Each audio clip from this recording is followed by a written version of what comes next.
Good morning, everyone. Good morning, Rabbi. Good morning, Rabbi. We are learning Mishnah Yama, Parak Aleph, Chapter 1, Mishnah Hey, Mishnah 5. Okay, now it is again, we're continuing on Erev Yom Kippur, the day before Yom Kippur, the day before the Kohen Gadol has to do the special service on Yom Kippur. Misaruhu Ziknei Beistin LeZiknei Kahuna. The elders of the court, as we mentioned yesterday, there are the elders of the high court of the Sanhedrin that come and read and learn with him the laws of what he needs to do at the Yom Kippur service. And then they handed him over the Ziknei Kahuna to the elders of the Kohanim. Now, so they would now when they would hand him over to the Ziknei Kahuna, the elders of the Kahuna, it's not mentioned here in the Mishnah, but there's a very important thing that they had to practice with him. And this was actually, according to the way they bring down here in the notes, it was done every day. But the elders of the Kohanim, and it would seem that even the elders of the base in the whole week had to train him to do a very, very difficult part of the service. And on Yom Kippur, we're mentioning it here on the day before Yom Kippur, because on the day of Yom Kippur, besides for teaching him how to do the service, there was another step that was done. But the step not mentioned in the Mishnah is the fact that they had to teach him to do the following. On Yom Kippur, the Kohen Gadol would bring into the Holy of Holies a ladle holding enough katares to fill his cupped hands.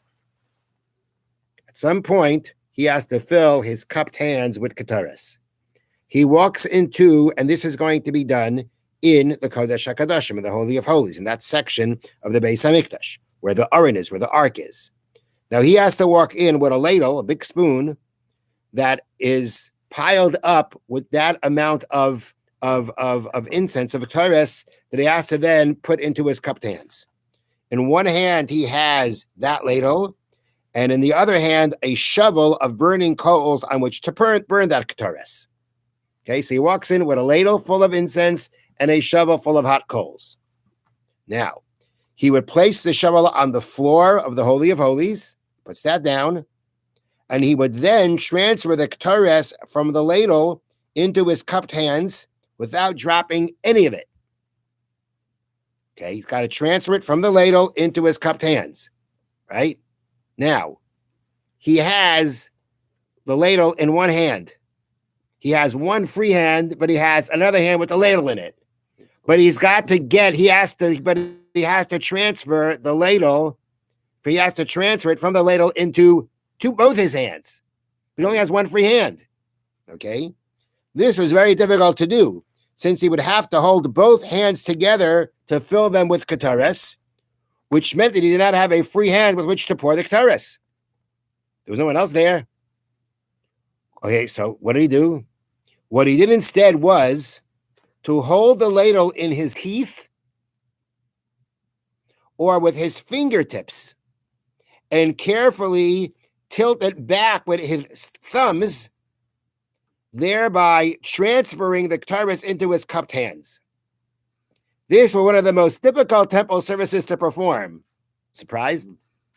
And the Kohen Gadol had to learn how to perform it, right? It's not simple. Even if it has in his teeth, right? He's got to be able to tip it in a way that it all falls into his cupped hands without missing any of it. Or he's going to have to, somehow or another, he's got to move it to the tip of his fingers and with his thumbs. I don't know how he's going to do that exactly. But with his thumbs, he has to now tip the spoon into his cupped hands. All right, so you understand there's a lot what to work on for that. Then they bring down, now if you read this Mishnah, it would seem like they did it. Erev Yom Kippur, they did it. One day to do it. That's what it sounds like. That's not a lot of time. And they bring down here the notes. Actually, they practiced this with him each day of the 7 days. However, there's another step to this all that our Mishnah is going to talk about. Now, during the week, who exactly taught him to do this? The elders of the Beis Din, the elders of the Kohanim, it doesn't say.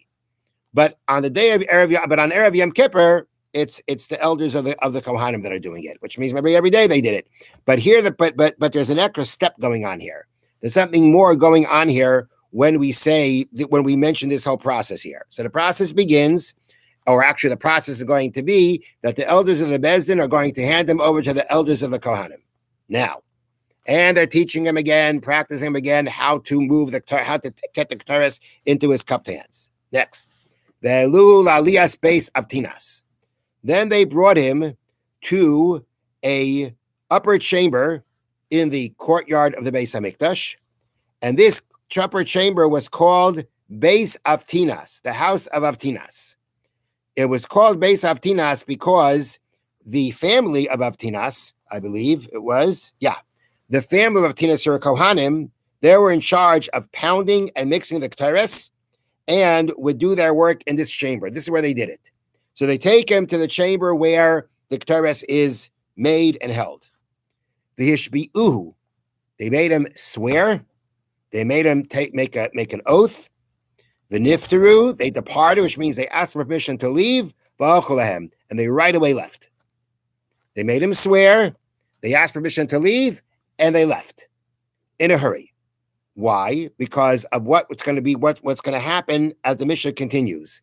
They actually, making the Kohen make this oath, the Kohen Gadol, rather, make this oath, was actually a very uncomfortable thing. And so as not to embarrass him, they made him swear, they asked permission to leave, that's proper respect, and they left. So as not to embarrass him. Now, what happened here? The Amrulai, and they said to him, the elders of the Kohanim said to the Kohen Gadol, to the high priest, Ishi Kohen Gadol, my master, the Kohen Gadol, Anu Shluchei Beis Din. We are the emissaries, the agents of the high court, meaning the high court was the highest power of the Jewish people, and we are their emissaries. And as their emissaries, we have the right to make you swear. You're going to say to us, why should I have to listen to you? The answer is because we are coming with the power of the Sanhedrin, of the high court, to make you do this. Okay? Va'ata, and you, Shluchein, are our emissaries, Ushliach Beis Din, the emissary of the high court. Meaning you work for us. You're our emissary. You work for us. And the point of that is, the commentaries say, is that means that if you are our agent, you're our emissary, you work for us, then what we tell you and what we mean in this oath we're making you say, you have to abide by it. You can't now start we tell you some words and you in your mind start, give it some other kind of meaning so that you'll have license to do in your mind what you want to do. You can't do that. This oath is administered by us. You are our agent. You work for us. And therefore, what we mean here is what you are swearing to. And what did they make him swear? We make you swear that by the one who has dwelt his name in this house, referring to Hashem. You will not deviate from anything that we told you. They made him swear everything that we have taught you for the past week. You have to make an oath. You have to swear that you're not going to deviate from it. Now, why do they think that he should? And the answer is because this is the period of time where there was an issue with the Tzedukim, the Sadducees, a sect of the Jewish people that did not believe in Torah Sheba'al Peh and the oral law.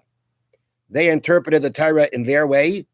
They didn't follow the way of interpreting the Torah by the Torah Sheba'al Peh, the oral law, the Mishna, which came to us from Hashem on Sinai, and that is the way, and it's following the oral law that we interpret the written law.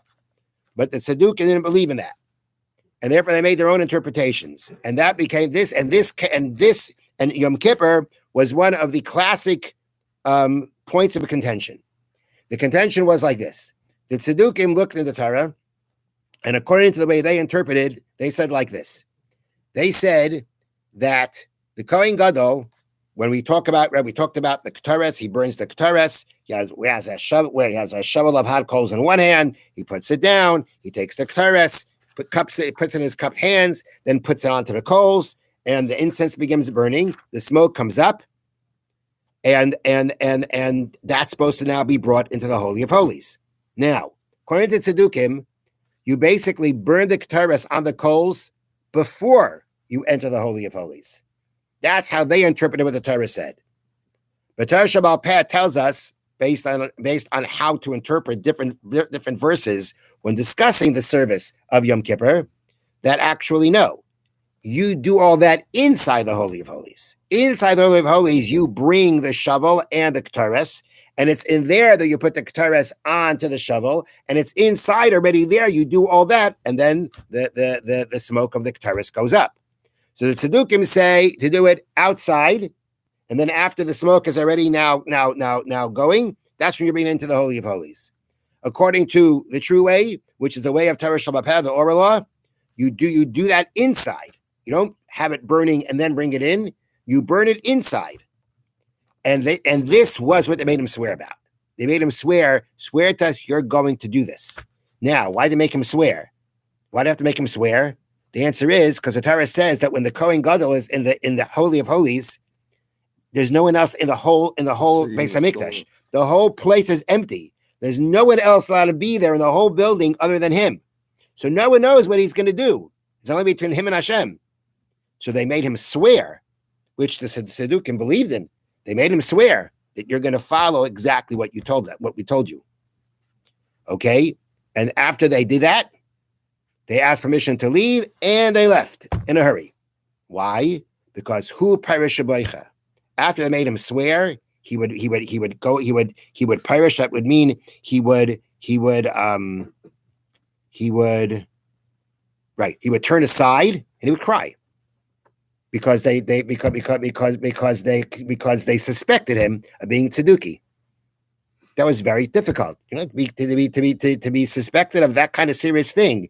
It's very difficult. So, but they had to make him swear. They had to do it. It was a problem.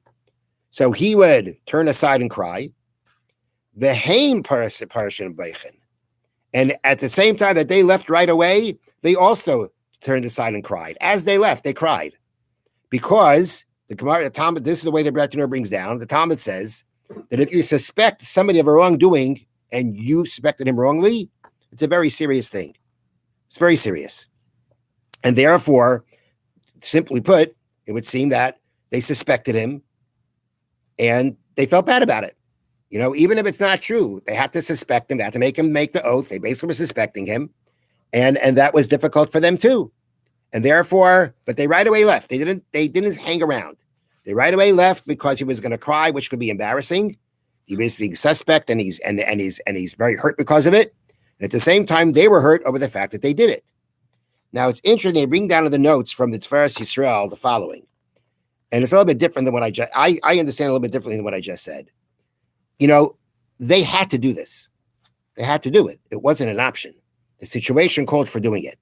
So when the Talmud says that if you accuse someone of a wrongdoing and they're innocent, that's a very serious thing. Okay, that's because you should have been more careful before you suspect someone of something, before you accuse someone of something. But here they had to do it. They had to cover their bases. They had to make sure he was going to do it right. So they're suspecting of him with something. They had to do it. They had to do it. So therefore, why were they crying? They weren't being guilty of what the Talmud says that it's a serious thing when you accuse someone of something wrongdoing and they're innocent. But in this case, they weren't doing it. They had to do it. So therefore, they shouldn't be crying because they didn't do it. They didn't wrong him. So Tiferes Yisrael says, you know why they cried? To honor him, to show them that they felt bad that they suspected him. They did it out of his honor, the way Tiferes Yisrael says it. Interesting. I would have thought that they just did it because they felt bad. He says it that they did it actually to show him that they show him that although they had 100% right to suspect him, that's what they had to do, but to show him to honor him, they show that they felt bad that they did it. Have a wonderful day and a wonderful Shabbos. Thank you, Rabbi. Thank you, Rabbi. So